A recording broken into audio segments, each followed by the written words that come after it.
Olá, antes de começar tenho uma pequena nota para vos deixar.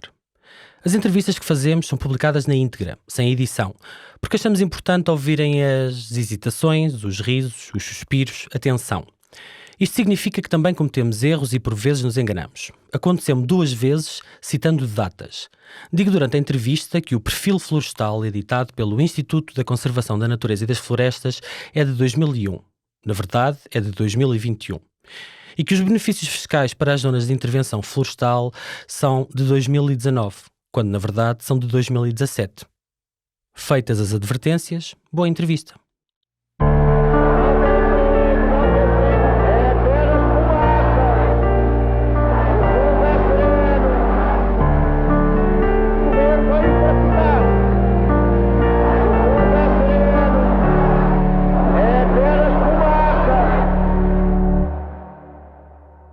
Seja toda a gente bem-vinda ao É Apenas Fumaça, um programa Fumaça onde se fala sobre a sociedade com quem quer falar sobre ela. Eu sou o Pedro Miguel Santos. Hoje temos como convidado Francisco Castro Rego. Foi coordenador do Centro de Ecologia Aplicada Professor Beata Neves, do Instituto Superior de Agronomia da Universidade de Lisboa. É professor catedrático jubilado, investigador e especialista em gestão e ecologia do fogo. Licenciou-se em silvicultura, no ISA, e é doutorado em gestão da flora e da flora selvagens pela Universidade de Idaho. Dirigiu a Estação Florestal Nacional entre 96 e 2000 e entre 2000 e 2001 foi adjunto do Secretário de Estado da Agricultura, no segundo governo de António Guterres. Chefeu também a Comissão Nacional Especializada em Fogos Florestais entre 2001 e 2002 e mais tarde, em 2005 e 2007, liderou a extinta Direção-Geral dos Recursos Florestais. Foi também presidente do Observatório Técnico Independente para a Análise e Acompanhamento dos Fogos Florestais, que foi criada na Assembleia da República em setembro de 2018 e que terminou em julho passado. Esta é a primeira entrevista que dá depois de ter assumido essa árdua tarefa. Bem-vindo. Muito obrigado, é um gosto. Então, vou começar com um poema, o Poema das Árvores de António Gedeão. As árvores crescem sós e a sós florescem. Começam por ser nada. Pouco a pouco se levantam do chão, se alteiam palmo a palmo. Crescendo deitam ramos, e os ramos outros ramos, e deles nascem folhas. E as folhas multiplicam-se. Depois por entre as folhas vão-se esboçando as flores, e então crescem as flores, e as flores produzem frutos, e os frutos dão sementes, e as sementes preparam novas árvores. E tudo sempre a sós consigo mesmas, sem verem, sem ouvirem, sem falarem, sós. De dia e de noite, sempre sós.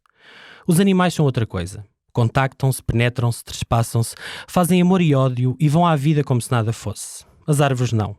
Solitárias, as árvores exalam a terra e o sol silenciosamente. Não pensam, não suspiram, não se queixam. Estendem os braços como se implorassem, com o vento soltam ais como se suspirassem e gemem, mas a queixa não é sua. Sós, sempre sós. Nas planícies, nos montes, nas florestas, a crescer e a florir sem consciência. Virtude vegetal viver a sós e, entretanto, dar flores. Excelente. Professor, depois de ouvirmos este bonito poema, o que é uma floresta? Primeiro, agradecer esta entrevista, que é de facto um período interessante do meu percurso como reformado agora, de uma profissão que eu continuo a achar extraordinária, que é a de engenheiro silvicultor. Também uma profissão muito só, como as árvores. É uma profissão muitas vezes mal compreendida, porque as pessoas não têm, digamos, em relação às árvores, muitas vezes, essa atitude de respeito, de cuidado, e que torna esta profissão, julgo eu, extremamente interessante, nobre e útil para a sociedade. Uma floresta, nós temos olhado para a floresta enquanto sociedade na sua versão mais utilitária. Como é que a floresta nos serve? Mas tem havido reflexões muito interessantes. A Academia Italiana de Ciências Florestais, por exemplo, produziu já uns textos interessantíssimos sobre um pouco o direito das florestas, quer dizer, como é que nós podemos não só servir-nos da floresta, mas também servirmos a floresta enquanto objeto e não enquanto sujeito e não apenas enquanto objeto. Eu acho que é uma ideia muito interessante e é uma ideia que dá, de facto, às árvores e às florestas esta dignidade que eu julgo que tem faltado no reconhecimento que a sociedade tem perante essa entidade que todos parecem gostar, mas que depois na prática falta muito a concretização desse gosto e a tentativa também de o utilizar da forma mais adequada. É um gosto ou é, digamos, uma percepção geral, mas que no fundo tem uma tradução na prática bastante deficiente. Mas voltando à questão, quando eu lhe perguntava o que era uma floresta, por exemplo, uma plantação de eucaliptos ou de pinheiros em monocultura é uma floresta? Do ponto de vista técnico é uma floresta. A floresta está definida internacionalmente pela FAO como caracterizada por, digamos, um espaço com mais de meio hectare, que tem uma determinada percentagem de coberto, etc. Portanto, em todos esses parâmetros, essa terminologia oficial que é reconhecida mundialmente é uma floresta. Agora, temos que reconhecer é que há muitas florestas diferentes e não podem todas ser olhadas da mesma forma.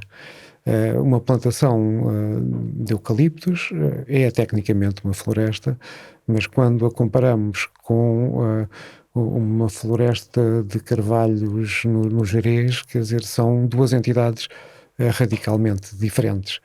E por isso, um pouco a ideia, e eu quando estive na Direção-Geral dos Recursos Florestais, tivemos muito essa preocupação na elaboração da Estratégia Nacional para as Florestas, discutimos isto muito, não é uma Estratégia Nacional para a Floresta, é uma Estratégia Nacional para as Florestas. Daí o plural. E daí o plural. Há, de facto, uma pluralidade muito grande e essa pluralidade tem que ser primeiro reconhecida e depois cultivada, porque há espaço para muitas tipos de florestas. Mas os biólogos não poderiam ter a tendência de o contrariar, dizendo-lhe que a quantidade de biodiversidade que existe num ecossistema como esse, ou como a Laurisilva, por exemplo, isso sim é uma floresta pela quantidade de seres vivos, animais, vegetais, ao contrário da não tão grande biodiversidade que existe em monoculturas.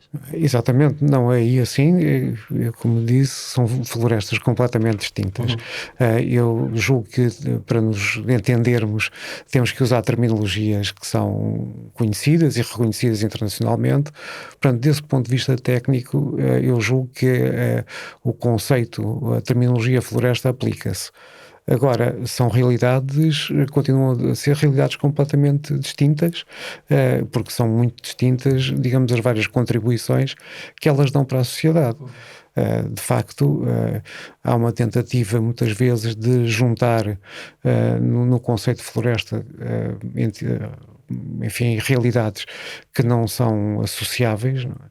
E, portanto, é muito importante fazer essa distinção e distinguir muito bem o que é uma plantação de eucaliptos que rapidamente dão aquilo que é suposto dar, muito material lenhoso para pasta papel, para uma outra floresta que cresce devagar, que dá um conjunto muito grande de outros serviços e que, portanto, é, digamos, uma realidade completamente diferente. E que floresta é que nós temos em Portugal? Como é que caracterizaria, ou que florestas? Que florestas? Depois de ouvir falar, que florestas é que temos? Como é que caracteriza o nosso mundo florestal? Nós temos muito pouco das tais florestas que nos deem esse tipo de serviços da biodiversidade, enfim, também de madeiras nobres. As florestas, os carvalhais, por exemplo, que são extremamente úteis para dar também madeira de qualidade, não estão suficientemente expandidos no país e isso prejudica não só a ecologia, mas também a economia. E, portanto, nós temos um déficit de diversidade nas florestas. Temos, em algumas situações, ou numa situação em particular, a situação dos montados, conseguimos encontrar equilíbrios interessantes entre produção e produção de material que, enfim, que tem interesse industrial direto, a cortiça, Mas e um também conjunto de chamamos outros bens. floresta ao montado. Também chamamos floresta montado. Mas também é uma monocultura, não é? De alguma forma. Muitas vezes não é monocultura porque é uma cultura de uma única espécie florestal, mas para além dessa espécie florestal pode ter muitas outras espécies arbustivas e herbáceas que concorrem com a floresta, e portanto nesse sentido também a palavra monocultura pode ser um bocadinho enganosa. É uma cultura de uma única espécie, mas nós também temos, e isso é verdade claramente, um déficit muito grande de florestas mistas. As florestas mistas são sempre mais complicadas de gerir, necessariamente. Enfim. O que é que seria uma floresta mista? Uma floresta mista, e que são utilizadas em muitos outros países, seria, por exemplo, no nosso caso, uma conciliação de pinheiro bravo com carvalho, com castanheiro, quer dizer, portanto, há aqui assim com freixos, há aqui assim interesse muitas vezes em conciliar uma espécie que é de maior crescimento mais rápido, como um pinheiro, com outras que possam coexistir com ela, que tenham um crescimento mais lento, que explorem profundidades de solo também diferentes, portanto que sejam complementares e cuja soma seja mais eficiente e que dê no conjunto mais serviços para o homem do que as monoculturas. Mas eu interrompi no seu raciocínio, não é? Eu tinha-lhe perguntado como é que caracterizava as nossas florestas. Bem, não, as nossas florestas têm, por um lado, uma característica muito diferente das europeias, que são florestas quase todas privadas.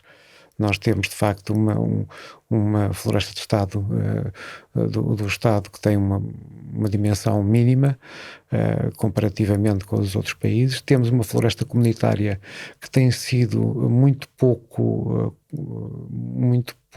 apreciada e muito pouco apoiada pelos poderes públicos. E esse é um déficit muito grande. Quando falo em floresta comunitária, falo nos baldios, não é? Falo dos baldios, exatamente. Já lá vamos, à parte da propriedade.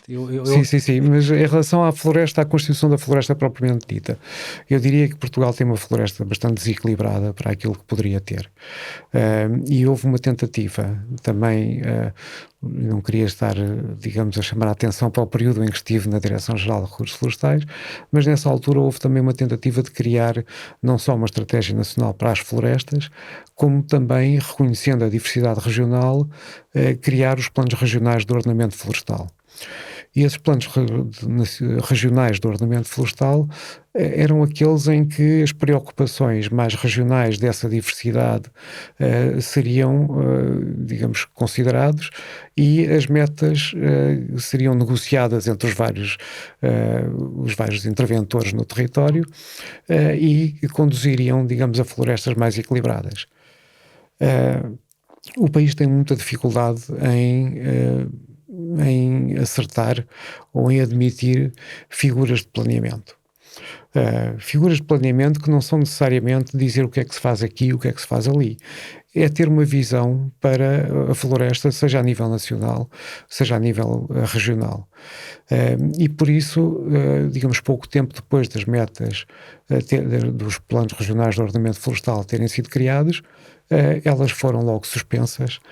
Mas hoje estão em vigor ou não?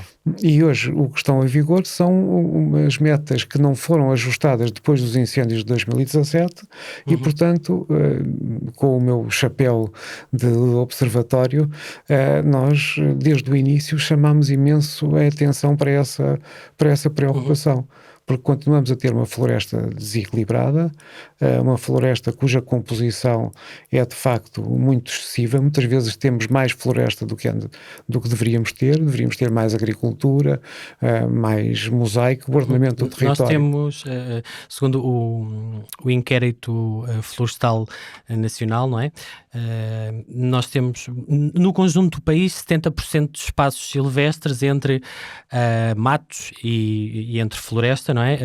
Mas no caso da floresta, temos 36% de carvalho, sobreiro, azinheira, 30% de pinheiros e 26% de eucalipto, e depois o restante são castanheiros, alfarroba, acácia, medronhos, chopos, portanto, não, ao contrário do que poderia parecer, o eucalipto ainda não domina tudo, se bem que este também foi o IFN de 2015. Este levantamento foi feito em 2015 e depois disso já houve uma série de novas plantações e se alargou a área, não é? Mas estes números, não é?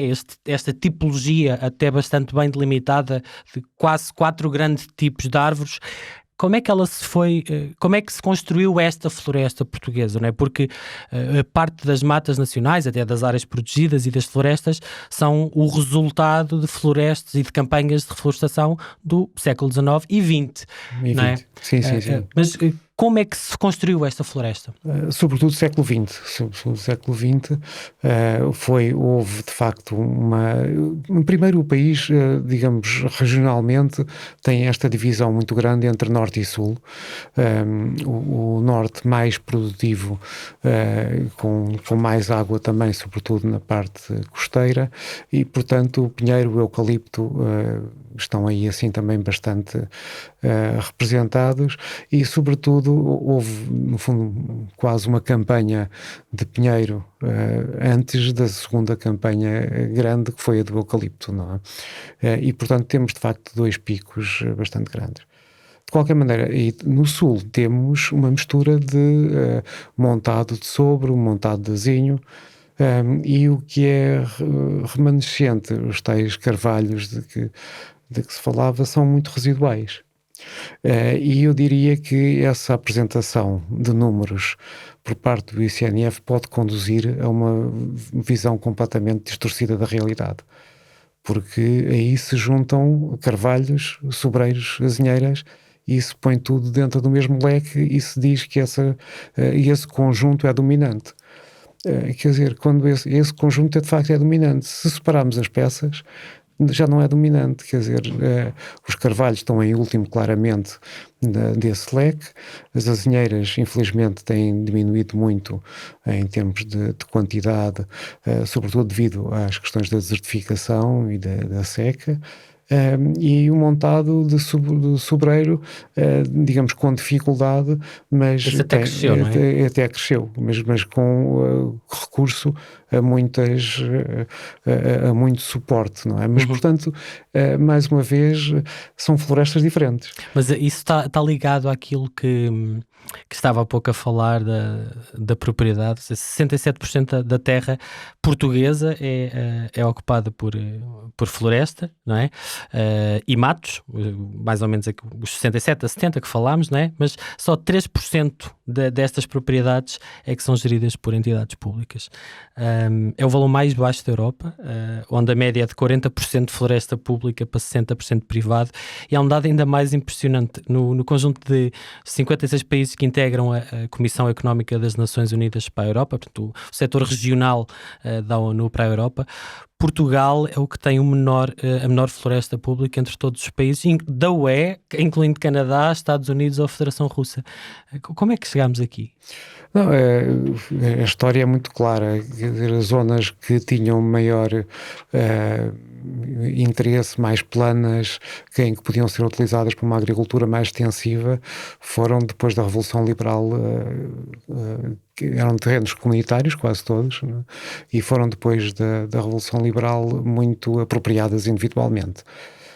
As zonas, e portanto o país ficou... Portanto, pós-1820. Pós-1820. Portanto, temos uma história de facto de grande... Então a culpa é dos liberais, é isso? A culpa é dos liberais, claramente. Não, aliás, quando vamos analisar qualquer realidade, a história determina quase tudo, não é? E há questões que foram determinantes, e essa altura é completamente determinante, e as zonas comunitárias, vulgo os baldios, ficaram reservados para as zonas mais declivosas, mais de altitude, com mais dificuldade de serem utilizadas do ponto de vista agrícola. E que consequências é que isso tem, não é? Na gestão da floresta? Isso pode ter consequências muito interessantes, porque depois, em 1901, 1903, entra o conceito de regime florestal. E o conceito de regime florestal é um ainda conceito vigora, não é? que ainda vigora. É a peça de legislação do que eu investiguei sobre as florestas para me preparar, a mais antiga e que não foi mexida. Que não foi mexida. E não foi mexida porque... Mas explica o que é, para quem não leu os relatórios que eu tive a ler. Sim, o regime florestal é, digamos, a primeira grande legislação de conservação das florestas da Europa, se calhar do mundo. Tem origem... Alemanha e França, muito ligada às águas e florestas e muito ligadas à questão da conservação dos solos e da água, para também fazer face às cheias que existiam na altura com muita força, e também, digamos, na parte dos areais da costa, o avanço das areias para os terrenos agrícolas.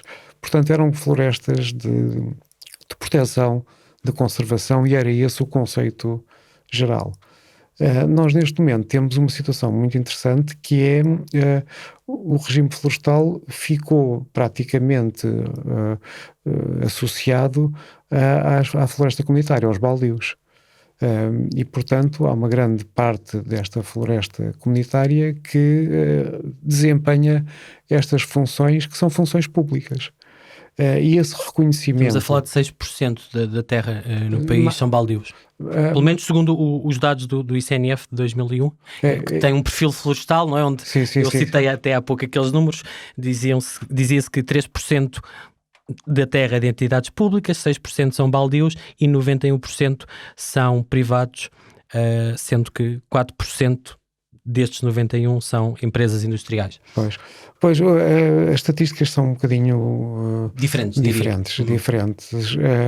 O próprio reconhecimento dos baldios do continente foram feitos na altura pelo Estado Novo, até para a colonização interna em 1941, que apontava números bastante distintos. Neste momento, nós tivemos também no Centro de Ecologia Aplicada um doutoramento exatamente nessa área, fazendo a cartografia dos perímetros, não é dos perímetros florestais, dos perímetros das unidades de baldio existentes, e o que se aponta para um valor total, digamos, próximo, se calhar, dos 500 mil hectares, de meio milhão de hectares. Isso seria mais do que estes 6%, então? Seria talvez mais do que estes 6%, mas não sei se os 6% se referem à quantidade de floresta do país. Não, portanto, é a propriedade, sim, pois. Exato. Portanto, não, refere-se à quantidade de terrenos florestais, não é? Pois. Portanto, nesse sentido seria mais do que os 6%, estaria próximo dos 10%, talvez. Okay. E já agora explica o que é um baldio. Não sei se toda a gente sabe o que é. A noção de baldio foi muitas vezes associada, e é, digamos, na terminologia, como uma zona sem utilidade, sem utilização. Mas, digamos concretamente, é sem utilização privada e, portanto, com utilização comunitária. E, portanto, eram claramente as zonas que eram utilizadas para o pastoreio extensivo, zonas que eram utilizadas para a colheita de lenha, de pasto, pelas comunidades. Nunca foram tradicionalmente zonas de produção florestal, porque também não eram também das mais produtivas. No fundo, se calhar mais do que áreas baldias, são áreas comunitárias. A própria Constituição define 3 regimes de propriedade: o privado, o público do Estado e o regime comunitário. Portanto, ela está bem definida na Constituição, e neste momento essa coincidência entre estas áreas que foram, no fundo, de algum modo mantidas pelas populações e não foram anexadas, digamos, individualmente. Portanto, essas áreas que foram também reconhecidas pelo regime florestal como as áreas de maior interesse para a conservação dos solos da água, porque estavam nas comunhadas, eram as zonas de infiltração no topo dos montes, e portanto eram muito importantes para a questão da conservação do solo e da água. E, portanto, elas agora têm esta dupla qualidade de serem comunitárias por um lado, mas de funcionarem como podendo dar e dando, digamos, serviços de ecossistemas públicos muito mais do que muitas das outras. E essa, eu julgo que é uma área que é claramente de potenciar, porque se perde um tempo imenso e bem a tentar criar zonas de intervenção florestal ou áreas integradas de gestão da paisagem, etc.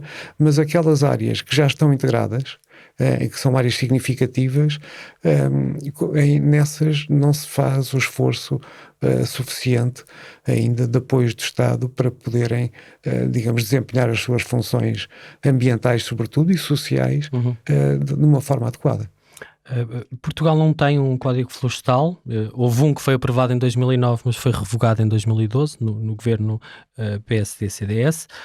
Passos Coelho Portas, e há dezenas de leis e regulamentos para cumprir. Em 2018, a Associação de Estudos de Direito Regional e Local, o ICNF, a Forestis, a Associação Florestal de Portugal, em conjunto com a Universidade Lusófona do Porto, lançaram a coletânea de legislação florestal, que tem mais de 700 páginas.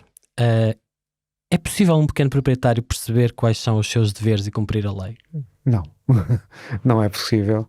E mesmo para quem anda neste setor há algum tempo, há sempre uma dificuldade muito grande. E a dificuldade é aumentada todos os dias, porque ao invés de simplificar a legislação, os novos legisladores continuam a legislar em cima do que já está legislado.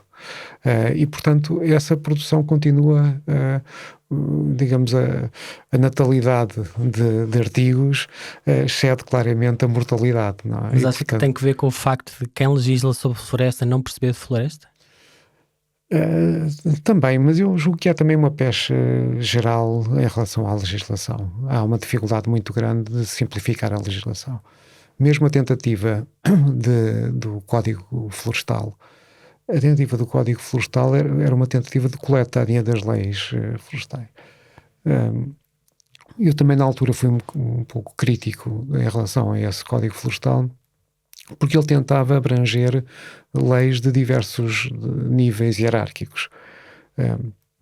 Nós precisamos, de facto, de leis gerais que não mudem significativamente, mas se estamos a pôr no mesmo código, digamos, as leis fundamentais e também o valor das coimas que se aplicam, quer dizer... Isso deviam ser os regulamentos a fazer, isso deviam ser os regulamentos a fazer. Claro. E esse Código Florestal sofreu por essa razão, porque não fez essa divisão hierárquica que eu julgo que era absolutamente necessária. Mas se um pequeno ou um grande, mas para os pequenos será sempre mais difícil o proprietário, não sabe quais são os seus deveres, não é? Como é que consegue gerir, não é?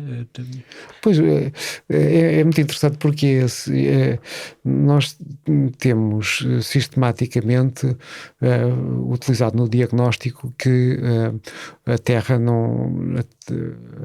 e sobretudo os espaços florestais não são geridos. E portanto precisamos de gerir melhor e de dizer ao proprietário como é que se deve...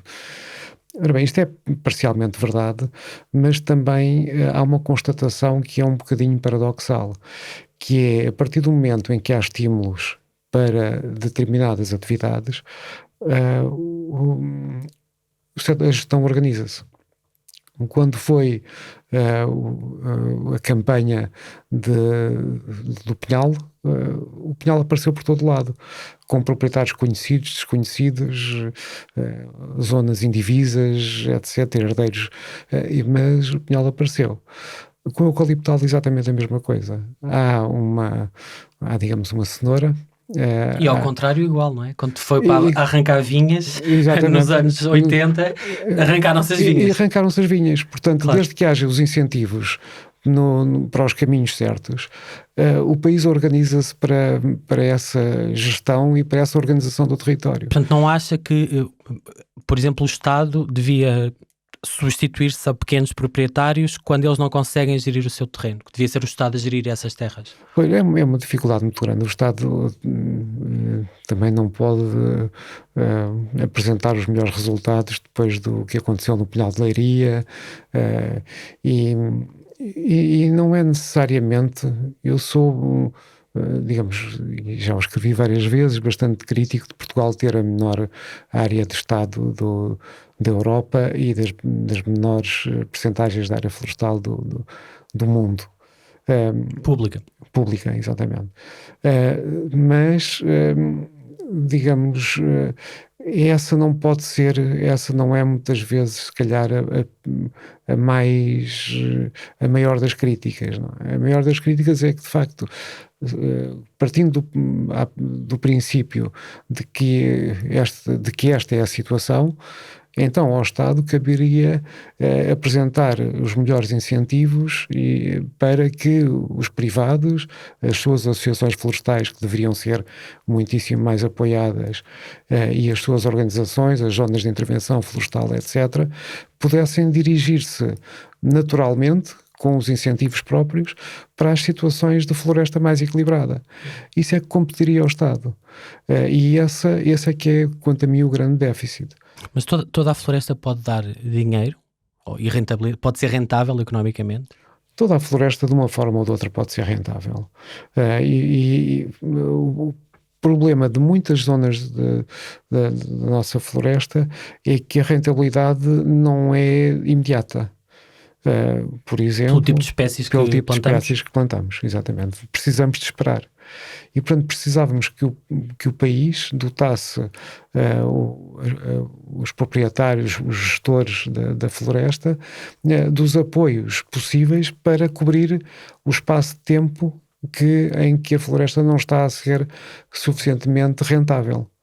E devia ser aí, o papel do Estado devia ser esse. O Estado, para mim, devia ser esse. Porque o Estado pode esperar, na verdade. O Estado pode esperar. O juro, até o conceito de juro é muito interessante do ponto de vista florestal, não é? Quer dizer, não é... E se nós utilizarmos o conceito de juro típico da floresta, estamos a falar em juros muito reduzidos, estamos a falar a juro a 0%, portanto o Estado pode esperar, pode utilizar esse juro. Falou no Pinhal de Leiria e a Mata Nacional de Leiria, eu fui pesquisar quanto é que, não agora, por causa dos fogos, porque são diferentes os valores, mas recuei 10 anos e entre 2000 e 2011 o Estado investiu 1.700.000 euros no Pinhal de Leiria, entre arborização e beneficiação, e teve receitas de 20.900.000 euros. É surpreendente esta desproporção. E ainda é mais impressionante que nesse ano tinha 20 funcionários e eles faziam a conta a 8 euros por hectare ano, portanto dá um almoço por hectare por ano para gerir isto. Isto quer dizer que não é assim tão caro como se diz gerir a floresta, porque um dos grandes argumentos que até se utiliza para os pequenos proprietários é que estão ao abandono porque é muito caro mandar limpar, é muito caro fazer isso tudo. Isso é verdade ou não é? Ou para quem é que é caro? É verdade e não é. Isto é, eu já agora também, aproveitando para fazer também uma memória daquilo que foi feito enquanto eu estive diretor-geral dos recursos florestais, nós conseguimos, e a honra que seja feita ao secretário de Estado, Rui Gonçalves, foi feita um despacho que obrigava a que 50% da receita das matas públicas vertesse obrigatoriamente para a gestão das matas públicas. E 2 anos depois ele foi desfeito. Sim. Foi desfeita essa norma. Foi desfeita essa norma. E, portanto, quer dizer, se houver esse princípio digamos, os recursos que são gerados pela mata poderem ser reinvestidos na própria mata, nós conseguimos garantir a sustentabilidade. Aliás, esses 20 milhões davam para investir não só na Mata de Leiria, mas provavelmente em todas as noutras matas ou parques naturais onde não há financiamento. Pois. Não, nós também... Agora, na qualidade do observatório, fizemos também uma análise do que aconteceu no Pinhal de Leiria e fizemos a proposta de que se criasse uma entidade que poderia ser uma cooperativa de interesse público, uma fundação, etc., como se criou para o Monte da Lua, para as Matas de Sintra, etc., que pudesse ter exatamente essa mesma lógica, que pudesse aproveitar os financiamentos que eram, e foram muito significativos depois do incêndio.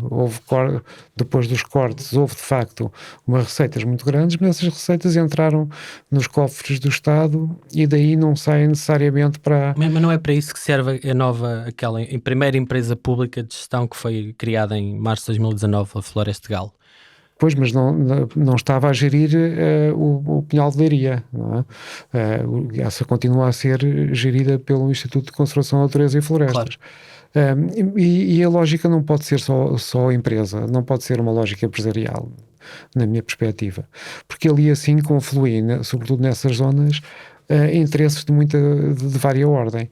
Interesses locais, logo à partida, com a Câmara Municipal da Marinha Grande. Aliás, houve também, a parte do Observatório do Pinhal, houve também manifestações de grande interesse e estudos também que fizeram sobre a recuperação que deveria ser feita nessa zona. Portanto, a sociedade civil organiza-se, digamos, as câmaras municipais, as entidades municipais têm interesse naquelas áreas, as organizações não governamentais do ambiente, que podem ser muito importantes para nessas áreas, e as associações florestais, estão no terreno e, portanto, seria fácil juntá-las naquilo que seria uma entidade que pudesse, onde pudessem confluir as receitas e que pudesse acordar num plano de gestão florestal que fosse, no fundo, a Bíblia, ou que fosse a carta que seria seguida por todos para a utilização dessas verbas. Mas a verdade é que o estudo que está a falar do Observatório Técnico Independente foi de outubro apresentado em outubro do ano passado, não é? E é bastante crítico do ICNF.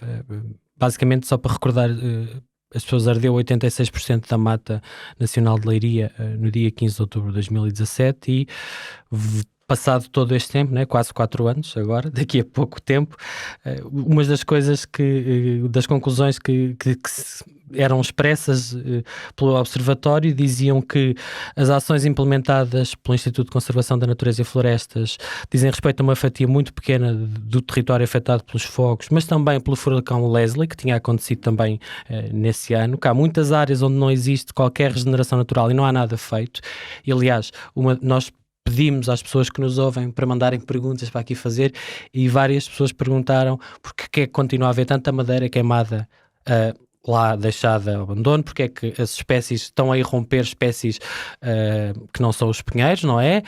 O que é que se fez com o dinheiro da venda daquela lenha? Porque é que aquilo parece estar meio ao abandono? Pois. Muitas pessoas perguntaram isso e também se diz, uma das coisas que vocês também dizem é que as medidas a cargo do ICNF, o que eles deviam estar ali a fazer, não se conhece um plano, não se percebe o que é que eles estão a fazer. Exatamente. Não, isso é tudo verdade. Geralmente, aquilo que é também importante, eu falava sempre das dificuldades do planeamento e era óbvio que a partir daquela situação do incêndio, que enfim, que talvez pudesse ter sido mais evitada se houvesse uma melhor gestão de combustíveis, mas é sempre difícil fazer esse juízo. Mas a partir do momento dessa que o evento climático que se juntou e que originou aquilo também foi extremo e nunca tinha acontecido, não é? É verdade. Portanto, há aqui chamado furacão de fogo, não é? Exatamente. Há aqui assim dificuldades e, portanto, não se pode fazer uma relação direta entre a gestão e o acontecimento não podemos fazer história contrafactual, não é? Exatamente. Poderia ter sido, se calhar, menos mau. Mas face às condições... Podia ter havido, e aliás desde o século XVIII que há informação sobre a utilização do fogo controlado no Pinhal de Leiria para evitar os incêndios de verão.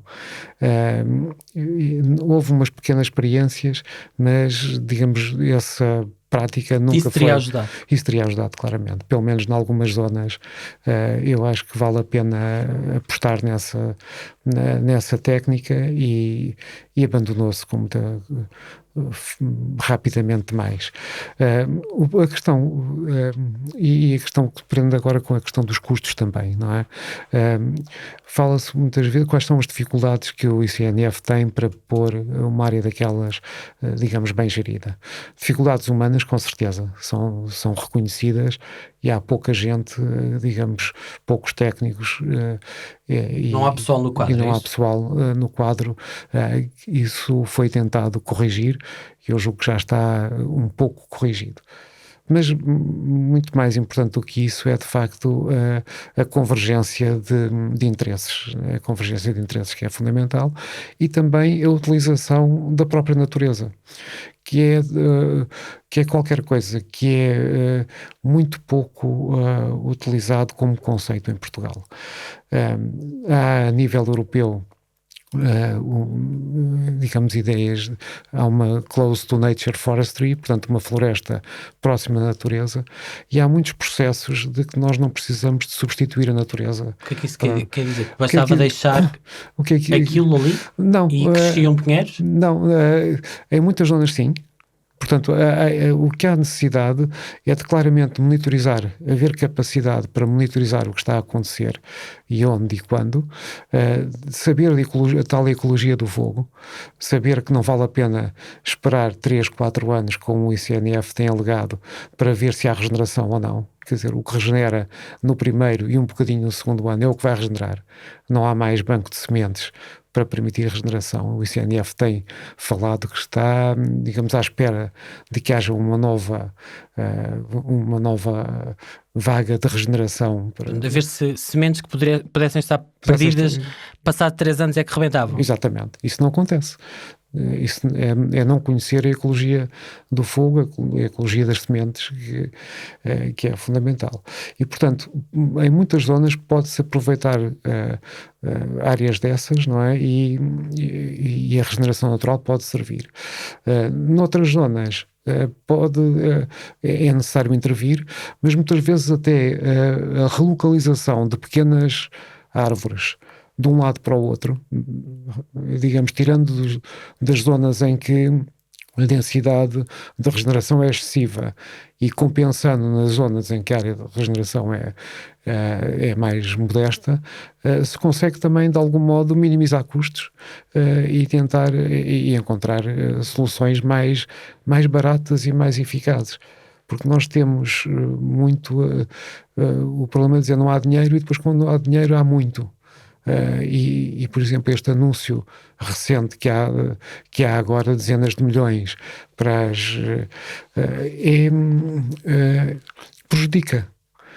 prejudica porque não são doses por atacado de financiamento que resolvem o problema. São, sobretudo na parte florestal, são sistemas organizativos para que o fluxo financeiro seja permanente e permita alimentar a própria floresta. Tem que ser constante, que permita à floresta crescer, como disse há pouco. Permita à floresta crescer. Okay. Mas está a falar do Estado mais ou menos como me parecia que ia falar há pouco dos privados, e não acabávamos essa conversa de como é que eles gerem, podem ou não, e disse-me sim e não. Parece que o Estado é igual, pelo que me está a dizer, consegue, mas também não consegue. Consegue, mas também não. É verdade, mas mais uma vez aqui assim há florestas de vários tipos, não é? Quando estamos a falar do montado de sopro, por exemplo, o montado de sopro facilmente, sobretudo se estiver já instalado, digamos, consegue pagar-se a si próprio, e com relativamente pequenas ajudas do Estado consegue manter-se. E, portanto, aí os proprietários, não só com ajudas, mas também eles próprios, têm feito um trabalho, em muitos casos notáveis, para manter aquele sistema viável. Mas isso acontece sobretudo no Sul, onde as propriedades são maiores, não é? Exatamente. Como é que a gente faz quando vai para o Norte e meio hectare tem 7 herdeiros, ou 20, Pois, é um problema, mas eu diria que, mais uma vez, que quando os estímulos estão nos sítios certos, os proprietários organizam-se e avançam. Era muito importante o desenvolvimento do conceito das zonas de intervenção florestal, que agora de algum modo foi esquecido e volta a ser recuperado um bocadinho com estes agrupamentos.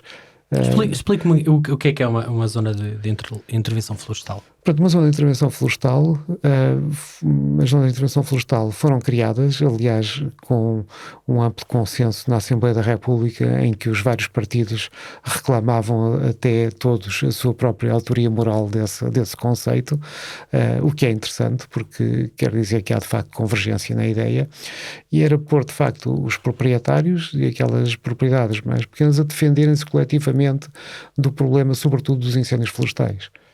Portanto, era uma solução um pouco de condomínio, em que a propriedade não teria que passar de mãos, mas algumas das funções poderiam ser melhor desempenhadas por uma entidade que fizesse, digamos, uma gestão conjunta, sobretudo, diria eu, da defesa daquele conjunto inteiro.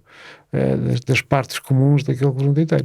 Estamos a falar da constituição das redes de defesa da floresta contra incêndios, a rede primária, a rede secundária, se calhar os pontos de água. Mas isso significava que, por exemplo, numa aldeia, não sei quantos vizinhos juntavam-se e criavam uma empresa, uma associação, para gerir toda a sua parte florestal, é isso?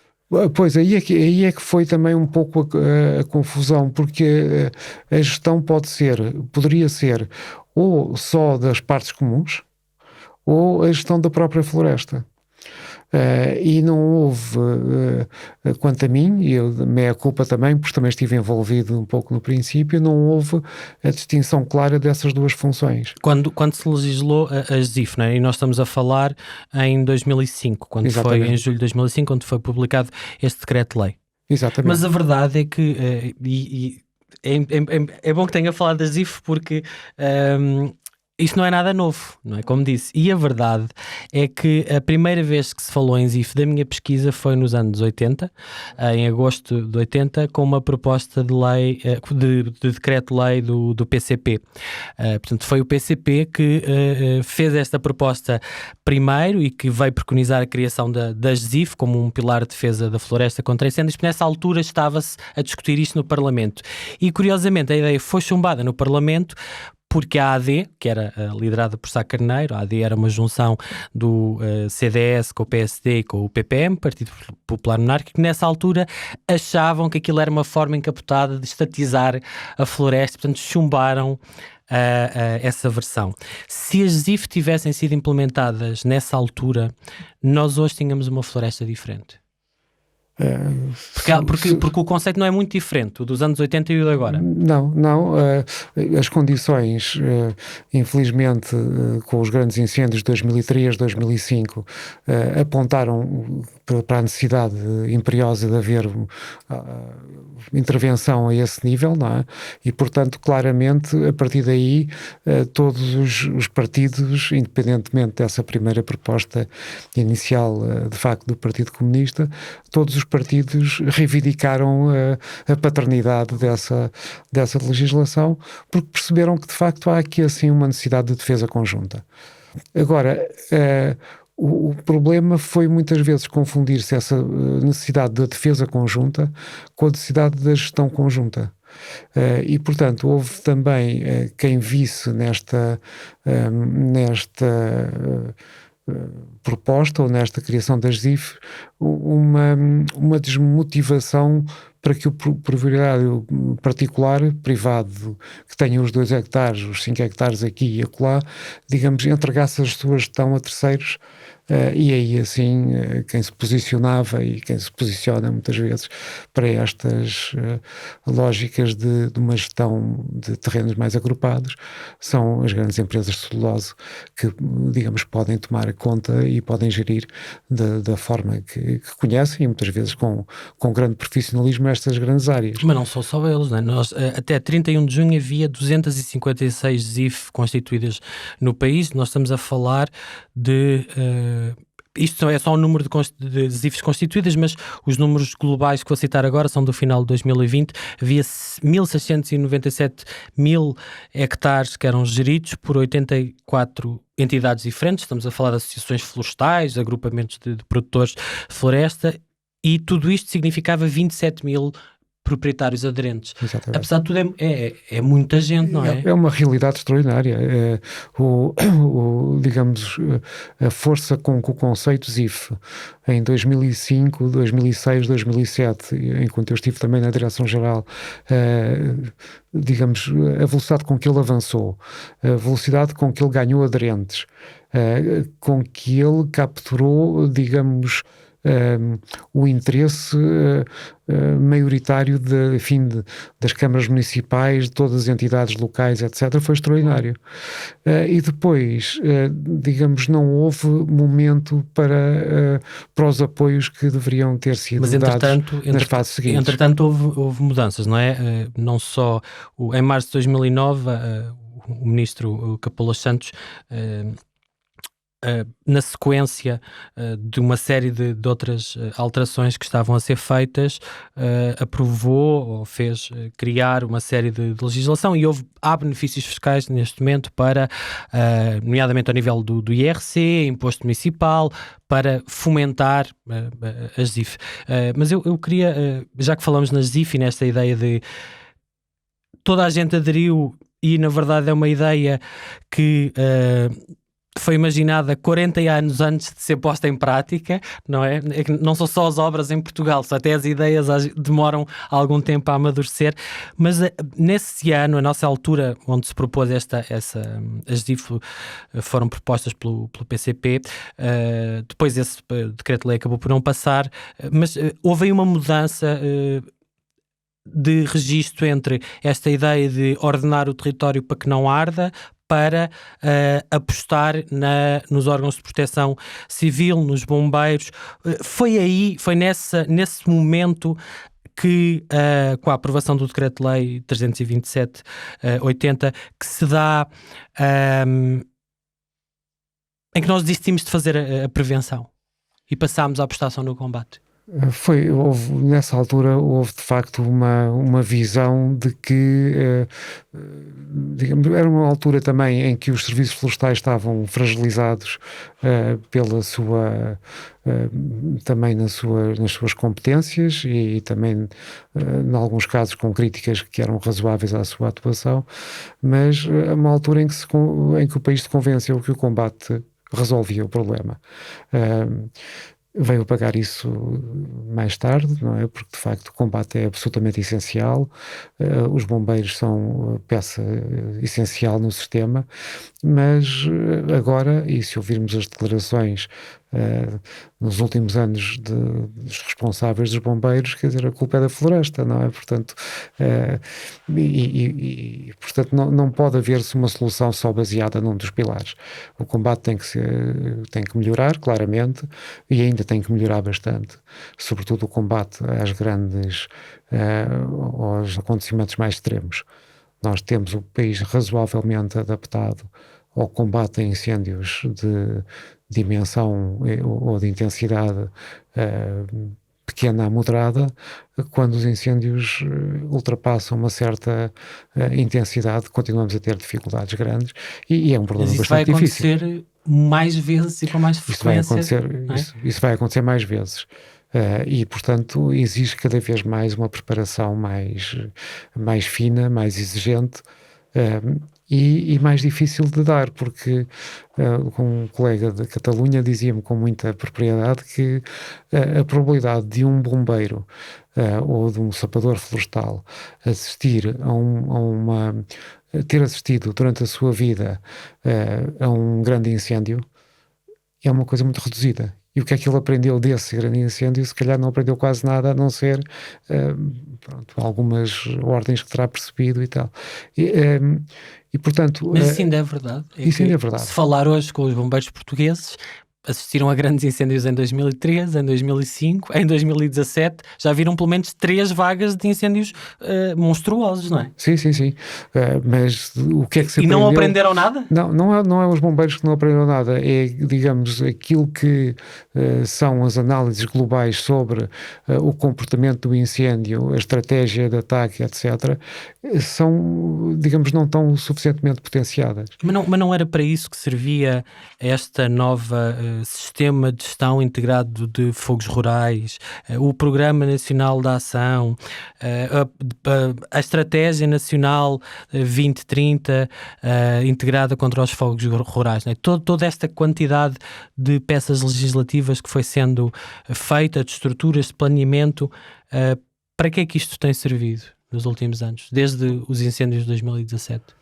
Pois, em 2017 eu estava também na Comissão Técnica Independente quando se fez uma análise bastante global também do comportamento dos incêndios, das exigências que era o professor João Guerreiro o coordenador, e na sequência desses incêndios o Governo criou a Agência para a Gestão dos Incêndios Rurais, a AGIF. Exato. E a ideia era é agora exatamente... um instituto público neste momento, não é? Exatamente, e a ideia era exatamente que uma entidade que pudesse aprender com os incêndios anteriores, ir acumulando conhecimento e indo vertendo conhecimento para as várias entidades que integram o sistema, desde a GNR, à Proteção Civil, ao ICNF, e que, portanto, fosse, digamos, uma aprendizagem contínua com o sistema. Eu julgo que a interpretação do mandato da AGIF, feita em especial pelo seu presidente, pelo Tiago de Oliveira, foi mal feita. Isto é, em vez de ser uma entidade que... Mas ela está definida por lei, não é? Ela está definida por lei. Não é ele que decide o que é que faz. Não, mas a interpretação do papel é muito feita pelas próprias pessoas que o desempenham como uma peça de teatro. Mas porquê que acha que ele interpreta mal a sua função? Não, porque... Ou a agência que devia ter sobre a sua agência? Foi. Não, aquilo que a agência se colocou foi como mais uma peça no sistema. Que em vez de juntar peças, digamos, se situou no meio do sistema e que tentou dizer agora a disciplina é esta. E nós temos... Não era isso que faltava? Alguém que organizasse? Não, aquilo que faltava era organização, não era alguém que organizasse. Era uma entidade que obrigasse a organização. Por exemplo, os Estados Unidos têm um sistema que é que eu julgo que poderia ser perfeitamente o nosso modelo, que é uma interagência. Quer dizer, quem está na tal organização são representantes e pessoas que trabalham nas outras agências. É gente da Proteção Civil, que tem que ir aos incêndios, etc. Pessoal da GNR que faz a vigilância e faz a primeira intervenção, é o ICNF, e esses não são parte daquela agência. E, portanto... Mas isso não é estranho quando o Tiago Oliveira não só foi coordenador executivo do anterior Plano Nacional de Defesa da Floresta contra Incêndios em 2004 e 2005, como foi consultor externo nos governos seguintes também sobre essas matérias. É estranho, considero também estranho, mas quando as pessoas têm também, digamos, se quisermos neste caso, uma posição junto do Primeiro-Ministro de autoridade, quer dizer, é difícil dialogar com as outras entidades de igual para igual. Eu julgo que faltou... Está a dizer que ele manda no Primeiro-Ministro? Não. Estou a dizer que... No que estas matérias diz respeito. Estou a dizer que o facto de ele estar, digamos, diretamente junto do Primeiro-Ministro, lhe dá, de facto, uma autoridade que eu julgo que não tem sido bem utilizada. Porque essa autoridade deveria estar, a par com uma humildade de reconhecer que quem está de facto com o problema das mãos são os bombeiros, por um lado, que têm que atacar os incêndios, os sapadores florestais, as associações florestais, o ICNF, a Proteção Civil, a GNR, esses têm de facto o problema na mão. Mas tudo aquilo que está, por exemplo, neste Plano Nacional de Gestão Integrada de Fogos Rurais, que é uma cadeia de processos, uma estratégia, um Programa Nacional de Ação, tem umas boas dezenas, centenas de páginas, todos estes documentos, e do que eu vi delimitam passo a passo o que é que cada uma destas entidades tem que fazer consoante a tipologia dos incêndios, não é? Isso não era importante ter sido feito? Ou nunca ninguém tinha feito isso? Como é que... Não, quer dizer, se calhar essas são as tais centenas de peças legislativas de que nós nos queixávamos em relação a um Código Florestal. Nós não precisamos de muito mais detalhe na legislação, de saber quem é que agarra na mangueira e quem é que... Não é... Esses detalhes são importantes ao nível operacional, claramente. Não são importantes ao nível da arquitetura. A nível da arquitetura é preciso, de facto, uma arquitetura diferente e uma arquitetura em que todas as entidades se revejam para, digamos, estarem em pleno na resolução deste problema.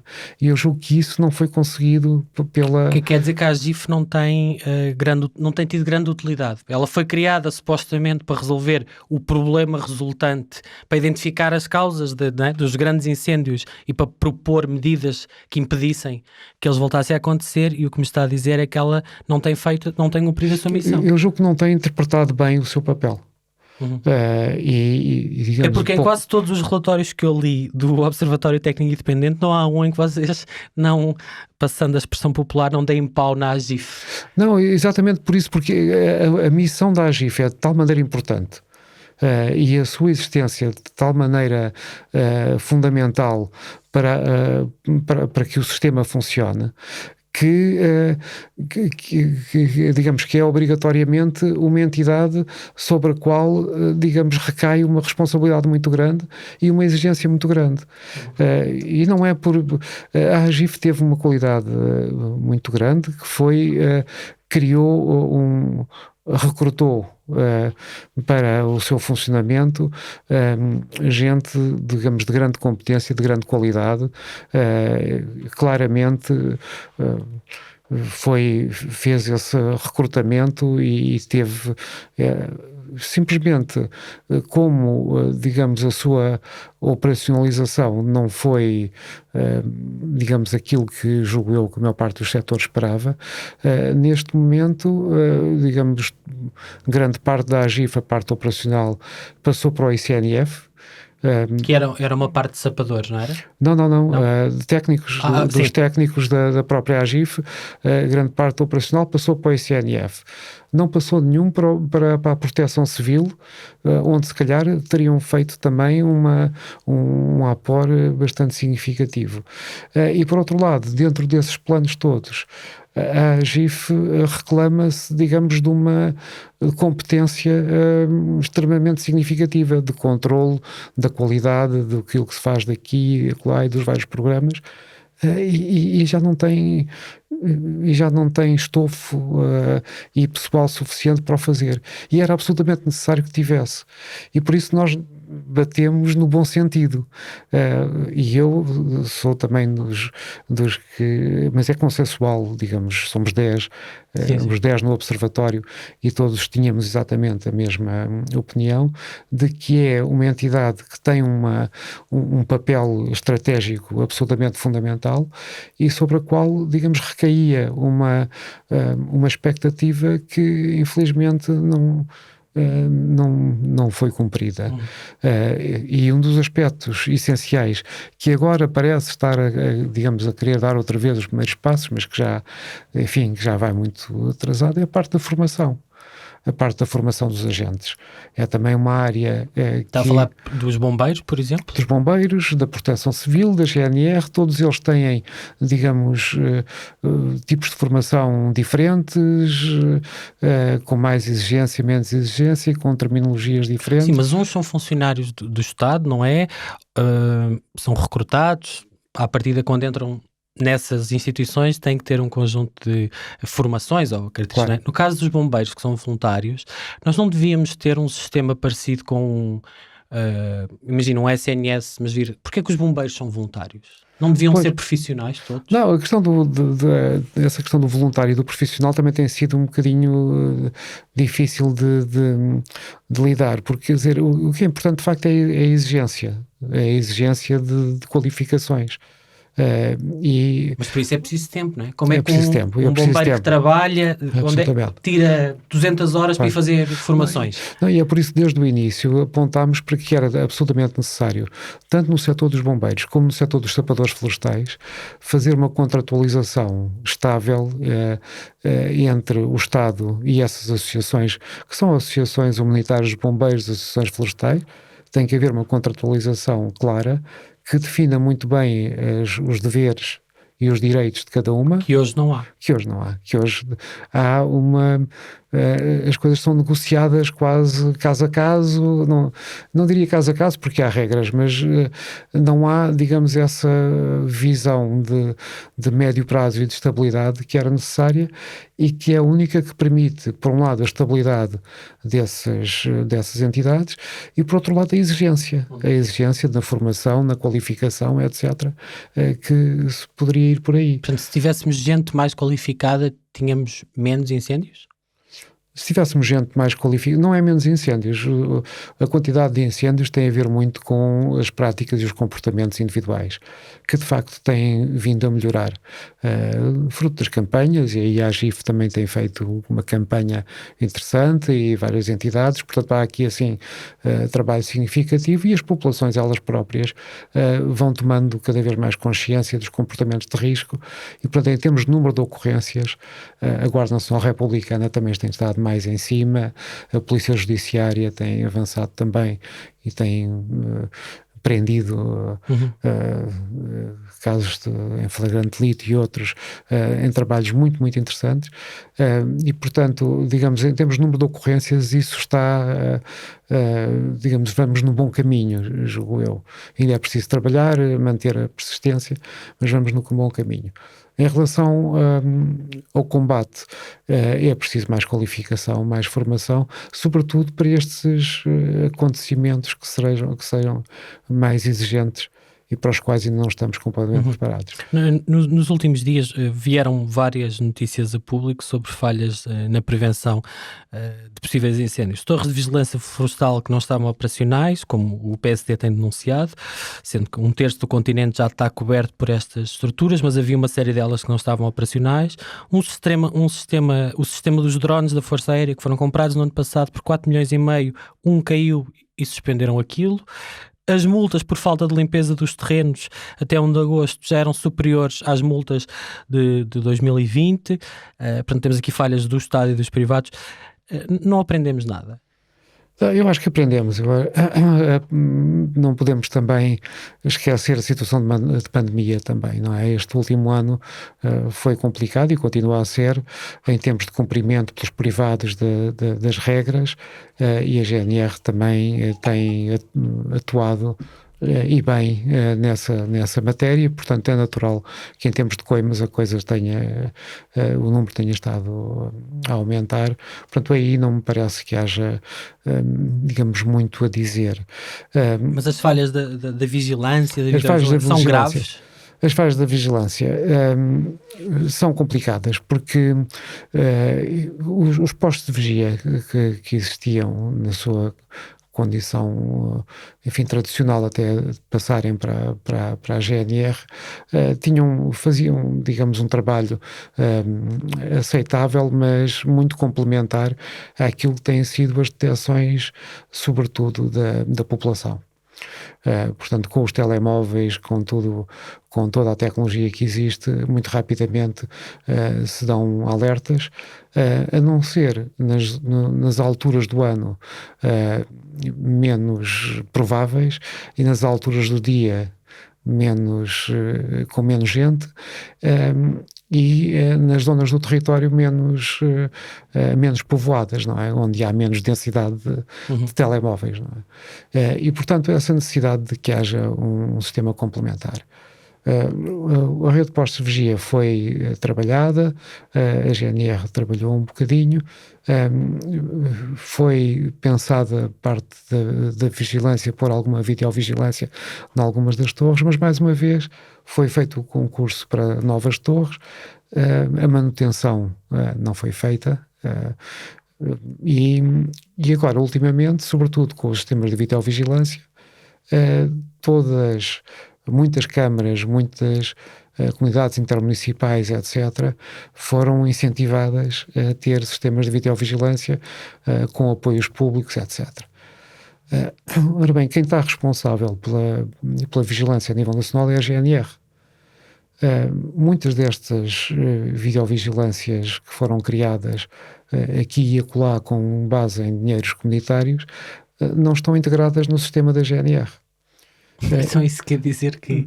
Isso quer dizer que há um conjunto de câmaras que têm um sistema montado, uma sala de operações, e a GNR não tem acesso a ele? Não, tem acesso. Eles quando detectam, comunicam para a GNR. Portanto, digamos, a comunicação... Mas são sistemas separados? A comunicação celular, mas são sistemas separados. Não tem sentido nenhum. Mas qual é o sentido disso? Não, o sentido, e isto foi-me dito pelo anterior Secretário de Estado da Proteção Civil, o sentido era de que as comunidades intermunicipais e as câmaras tinham muito mais possibilidade de acesso a fundos comunitários para comprarem os equipamentos do que a GNR e, portanto, as coisas iriam por ali. Quer dizer, isto não faz sentido. Essa é, aliás, outra das críticas em quase todos os relatórios que o OIT fez. É a ideia de que, em geral, há uma descoordenação muito grande entre as várias entidades públicas, que elas não falam, não se entendem, não é no mau sentido, não se entendem porque cada uma está a fazer a sua coisa e muitas vezes estão a fazer coisas que podiam estar a fazer em conjunto e estão a duplicar esforços. Absolutamente. E a questão da videovigilância é claramente uma dessas. Claramente os sistemas de videovigilância que são criados pelas câmaras deveriam complementar, estar localizados nas zonas sombra dos postos de vigia, complementar o sistema nacional e, digamos, claramente estar imediatamente associados à GNR. Não era para isso que a AGIF serviria? Exatamente. Portanto, mais uma vez, era um papel que eu julgo que poderia ser claramente um papel significativo da AGIF, se fosse interpretada a função da AGIF nesta lógica de interagência. Porque aí assim teria a GNR associada com os municípios e com a Proteção Civil, e esses problemas de coordenação, de otimização de recursos podiam ser muito mais bem tratados. Mas então, sinto que, tendo em conta todos os relatórios que o Observatório Técnico Independente fez, e não são poucos, e há deles muito específicos, para quem não viu, vá à página do Parlamento, por exemplo, só sobre o uso do fogo controlado, mas... depois de todos esses relatórios, e muitos são muito críticos e são críticos da AGIF, que saldo é que faz do vosso trabalho? E se depois de tudo o que foi havendo mudar no sistema, como é que acha que nós estamos preparados como país para o que aí vem? Para as alterações climáticas e para provavelmente termos que nos habituar a viver com ondas de calor como a que vivemos agora. Claro. Estamos a gravar no dia 16 de agosto. Como é que é? É assim, eu julgo que em relação ao público em geral, ao comportamento das pessoas, houve avanços significativos. Em relação às entidades, às várias entidades envolvidas, houve passos muito interessantes. A Proteção Civil, dentro da Proteção Civil, por exemplo, foi criado um núcleo de apoio à decisão com base nas novas tecnologias e de satélite enfim, que liga aos grupos de análise e uso do fogo, que são praticamente os nossos grupos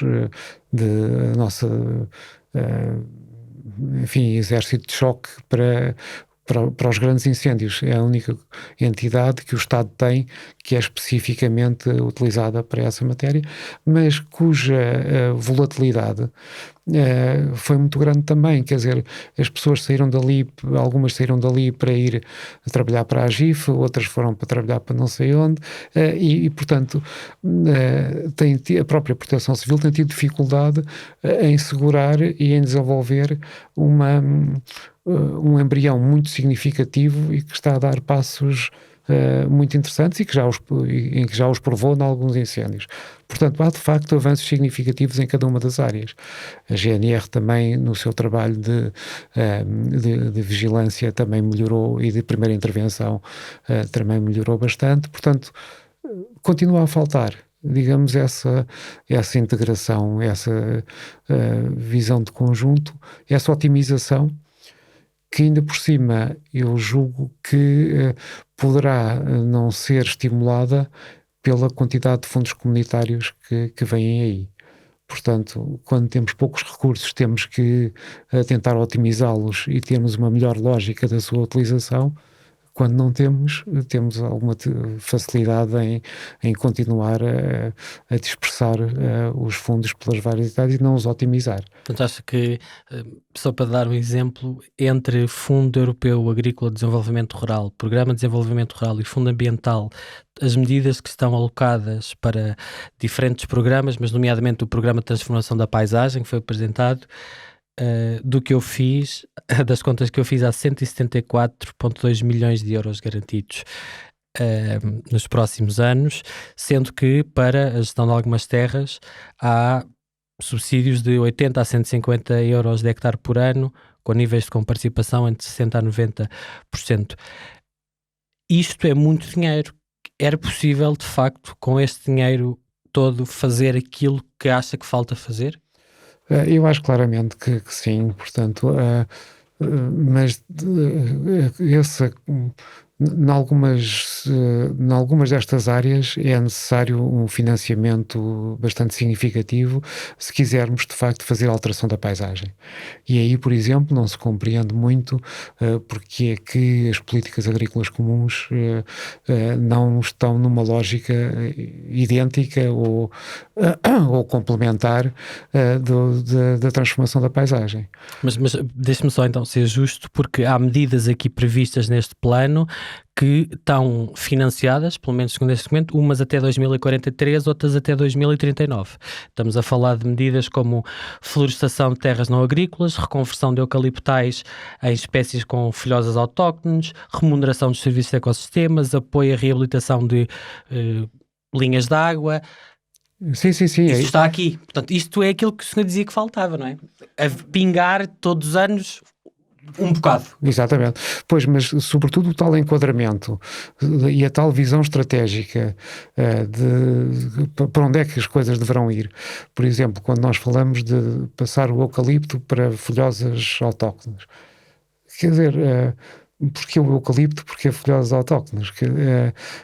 Se calhar em algumas zonas o eucalipto está muito bem, noutras zonas é muito mais necessário haver muito mais folhosas autóctones, e se calhar autóctones porquê? Portanto, se calhar em algumas zonas não é necessário. Portanto, esta reflexão a nível da visão estratégica para a floresta seria fundamental e seria muito mais o ponto de partida, e todas essas seriam instrumentos para atingir esse objetivo. Eu acho que se está a confundir um bocadinho os instrumentos com os objetivos. E é essa, digamos, a dificuldade que eu tenho, e eu julgo que não era difícil arrumar a casa, porque estaremos possivelmente a falar das mesmas coisas. Mas estamos mesmo a terminar. Sente que o trabalho que o senhor e que os seus colegas fizeram não foi ouvido? Não, este é interessante, porque nós temos uma sensação todos de trabalho cumprido. Como disse, nós trabalhamos muito. Não fizemos outsourcing nenhum, como, se quisermos, a última picada para a AGIF, que fez muito outsourcing dos seus planos para a Deloitte e para outras entidades. Nós trabalhamos só com a prata da casa, com 10 pessoas com backgrounds muito diferentes, com visões muito diferentes e, portanto, tudo aquilo que nós escrevemos foi tudo muito pensado e muito trabalhado e, portanto, vemos com alguma pena que o país não aproveite suficientemente as nossas análises. E, sobretudo, o Governo, desde a administração interna, também com o ministro Eduardo Cabrita, a quem, por exemplo, dissemos que tínhamos alguma dificuldade em ver as entidades dispersas por distribuições geográficas diferentes, umas com as NUTs, outras com os distritos, e que nos disse na Assembleia que os distritos já não existiam. Que os distritos já não existiam. Quando a própria Assembleia, todos os deputados são eleitos pelos seus distritos, quer dizer, e portanto há aqui assim uma falta de, enfim, eu não consigo perceber, uma falta das pessoas conseguirem ouvir e conseguirem aceitar as críticas, que depois, as críticas que nós queremos que sejam construtivas, e a visão é sempre muito, lá estão os do Observatório a fazer as suas críticas. Eu acho que o país convive muito mal com a crítica e em vez de usar a crítica para aprender, finge que não ouve. Porque nós sabemos que as várias entidades governamentais ouvem muito e leem o que nós escrevemos, mas pretendem que não e, portanto, em todos esses diplomas que referiu, os planos, o Observatório nunca é simplesmente referido, o que é também muito significativo. Esta foi mais uma entrevista do É Apenas Fumaça, um programa Fumaça onde se fala sobre a sociedade com quem quer falar sobre ela. Muito obrigado, Francisco Castro Rego, especialista em florestas e fogos. Muito obrigado também, é um grande gosto. Esta entrevista foi preparada por mim, Pedro Miguel Santos, e pelo Nuno Viegas, que fez também a edição. O Bernardo Afonso foi o responsável pelo som e a Joana Batista pela fotografia. Fazem ainda parte da equipa Fumaça a Margarida David Cardoso, a Maria Almeida, o Ricardo Esteves Ribeiro, a Sofia Rocha e o Tomás Pinho. A música é dos Lotus Fever.